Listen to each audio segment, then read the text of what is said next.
یہاں کامیابی کا اعلیٰ معیار نہیں بیان کیا جا رہا بلکہ اس کا کم سے کم معیار بیان کیا جا رہا. میں ذرا توجہ دلاؤں گا اس بات کی طرف.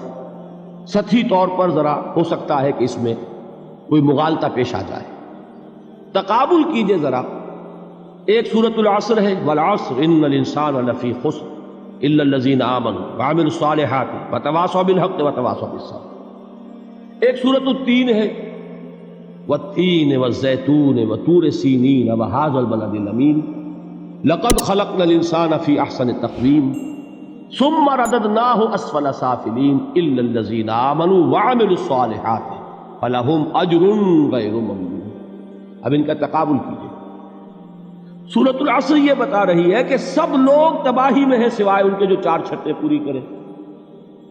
سورۃ التین میں اول تو صرف 2 شرطیں بیان ہوئی، 2 بیان نہیں ہوئی. کام ہلکا ہو گیا نا، آسان ہو گیا. یہاں 4 ہیں، ایمان، عمل صالح، تواصی بالحق، تواصی بالصبر.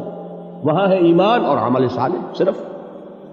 نمبر 2 یہ کہ وہاں فرمایا گیا فَلَهُمْ أَجْرٌ غَيْرُ مَمْنُونَ، ان کے لیے تو بہت بڑا اجر ہے جس کا سلسلہ کبھی منقطع نہیں ہوگا. اور یہاں کہا جا رہا ہے وہ کامیابی ناکامی سے بچ جائیں گے. مستثنیٰ ہے کس سے؟ ان الانسان لفی خسر. یہ بالکل ایسے ہی ہے جیسے کہ کسی کو آپ بچے کو، طالب علم کو کہیں محنت کرو، کوشش کرو، فرسٹ ڈویژن میں پاس ہو جاؤ گے. اور کسی سے آپ یہ کہیں کہ محنت کرو، کوشش کرو ورنہ فیل ہو جاؤ گے.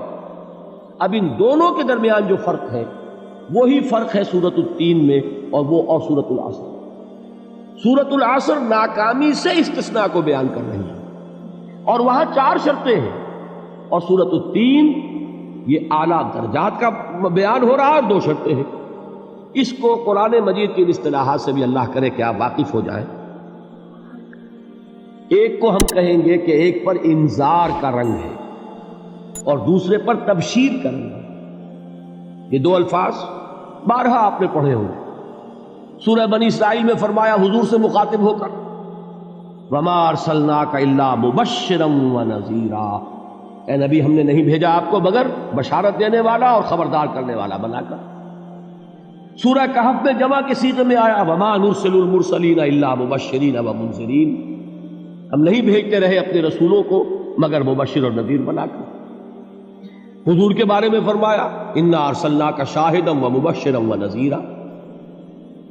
جمع کے صیغے میں سورہ نساء میں فرمایا رُسُلًا مُبَشِّرِينَ وَمُنذِرِينَ لِئَلَّا يَكُونَ لِلنَّاسِ عَلَى اللَّهِ حُجَّةٌ بَعْدَ الرُّسُلِ وَكَانَ اللَّهُ عَزِيزًا حَكِيمًا. ایک ہے ابشار، بشارت دینا، ایک ہے انذار، خبردار کرنا. اور آپ کو معلوم ہے کہ کسی بھی تربیت کے اندر ان دونوں چیزوں کی ضرورت ہے. کبھی ایسا ہوتا ہے کہ ڈانٹ ڈپٹ کی ضرورت پیش آتی ہے، دھمکی کی ضرورت پیش آتی ہے، باز آ جاؤ، اپنے رویے کو درست کرو ورنہ پکڑ ہوگی، سزا ملے گی. کبھی آپ شاباش دیتے ہیں، ہمت کرو، گھبراؤ نہیں، تمہارے اندر صلاحیت ہے، مایوس نہ ہو، ہمت تمہاری کیوں جواب دے رہی ہے، تم بڑے ذہین ہو، محنت کرو، بڑے اعلیٰ درجات ملیں گے. قرآن مجید میں یہ دونوں رنگ ہیں جو اختیار کیے گئے. ایک تبشیر کا رنگ ہے، ایک انذار کا رنگ ہے. سورۃ العصر میں انذار کا رنگ ہے، خبردار، تمام انسان ہلاکت اور بربادی کا نوالا بننے والے ہیں سوائے ان کے جو 4 شرطیں پوری کریں. الا الذین آمنوا وعملوا الصالحات وتواصوا بالحق وتواصوا بالصبر. تو معلوم یہ ہوا کہ یہ کامیابی کے جو منیمم پری ریکویزٹس ہیں. مجھ سے کہا گیا کہ انگریزی کے الفاظ کا فوراً ترجمہ کر دیا کرو، اور میں کر دیتا ہوں. اصل میں مغالطہ آپ کو یہ ہوتا ہے میں ترجمہ کہہ کے نہیں کرتا، لیکن اس کے بعد میں فوراً اردو کا مترادف جو ہے وہ لے آتا ہوں. لیکن میں یہ اس لیے استعمال کرتا ہوں انگریزی اصطلاحات، جیسا کہ میں نے عرض کیا تھا کہ میرے اصل مخاطب ہیں جدید تعلیم یافتہ لوگ، اور جدید تعلیم یافتہ لوگوں کے کمیونیکیشن جو ہے، ابلاغ، وہ ان انگریزی اصطلاحات کے ذریعے سے زیادہ بہتر اور صحیح تر ہوتا ہے. ورنہ وہ بات سمجھیں گے نہیں، اسی لفظ ابلاغ کو وہ نہیں سمجھیں گے اور کمیونیکیشن کو سمجھ لیں گے. یہ ہے اصل میں ساری مصیبت کے جو اس وقت ہمارے سامنے ہے. اس لیے یہ الفاظ ہم استعمال کرتے ہیں. تو میں یہ کیا عرض کر رہا تھا کہ در حقیقت ان الانسان لفی خسر الا الذین آمنوا وعملوا الصالحات وتواصوا بالحق وتواصوا بالصبر. یہ منیمم پری ریکویزٹس ہیں کم سے کم لوازم ہے نجات کے، ان سے کم تر پر نجات کا کوئی سوال نہیں، اس لیے کہ قسم کھا کر اللہ فرما رہا ہے، زمانے کی قسم ہے، تمام انسان خسارے میں ہیں سوائے ان کے جو 4 شرطیں پوری کریں۔ تو تیسری چیز ذہن میں یہ رکھیے، یہ چاروں شرطیں لازم ہیں، یہ بہت اہم نکتہ ہے۔ ابھی ہم نے کسی لفظ کی گہرائی میں اتر کر نہیں دیکھا ہے، ابھی تو ہم سرسری طور پر تذکر بالقرآن کے مرحلے میں ہیں۔ پہلی بات کیا معلوم ہوئی؟ اس میں کامیابی اور ناکامی کا ایک معیار سامنے آیا، ٹھیک۔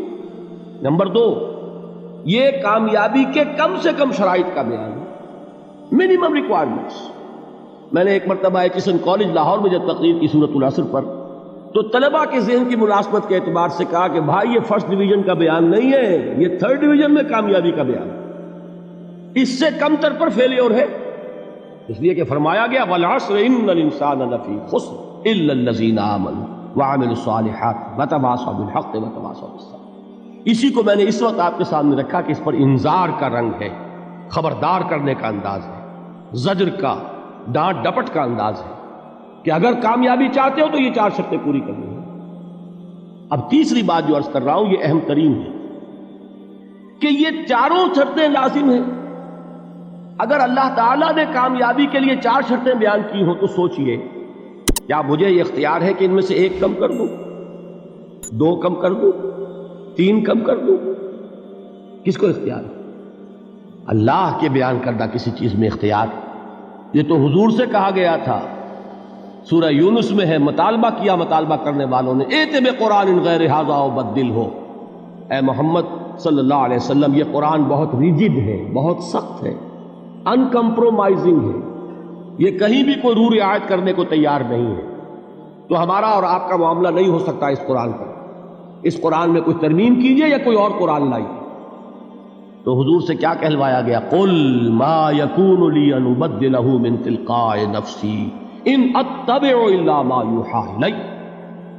اے نبی ان سے کہہ دیجئے میرے لیے ہرگز ممکن نہیں ہے کہ میں اس قرآن میں اپنے جی سے کوئی ترمیم کر دوں، کوئی تبدیلی کر دوں، میں تو خود پابند ہوں اس کا جو مجھ پر وحی کیا جا رہا ہے، سب سے پہلے میں خود اس پر عمل کرنے والا ہوں، میں خود اس کا پابند ہوں۔ تو غور کیجئے، قرآن بیان کر رہا ہے کہ 4 شرطیں ہیں نجات کی، اور آپ کے دل میں یہ بات بٹھا دی گئی ہے کہ صرف کلمہ گو ہونا نجات کے لیے کافی ہے، صرف ایمان سے نجات ہو جائے گی۔